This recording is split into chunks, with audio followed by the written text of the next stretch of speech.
করবেন না। আর বলে গেলাম পার্টি নেতাগুলো অপরেশ সাঁতরা, মালিক শেখ, এদেরকে বলে গেলাম আর একটু 2 মাস ছটছড় করে নিন। ফেব্রুয়ারির 15 তারিখের পরে কোথায় থাকেন আমি দেখব। আমি বলে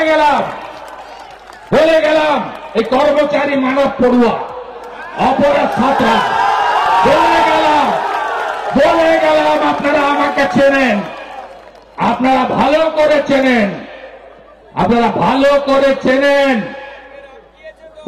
করে চেনেন, এখানে এদের বাড়ও আমি জানি। অর্জুননগরে বুথ সভাপতিরা আছেন তো? আপনারা লোকসভা ভোটে সুরক্ষা পেয়েছিলেন?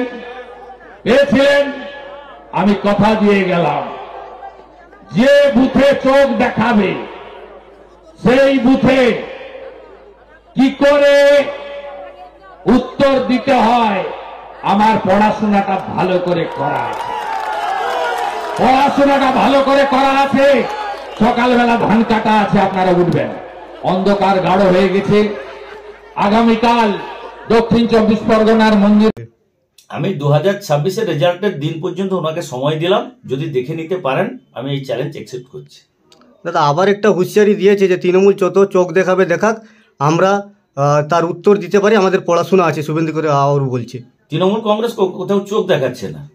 তৃণমূল কংগ্রেস উন্নয়নের বার্তা নিয়ে যাচ্ছে, শান্তির বার্তা নিয়ে যাচ্ছে। মানুষ তৃণমূল কংগ্রেসের সঙ্গে আছে।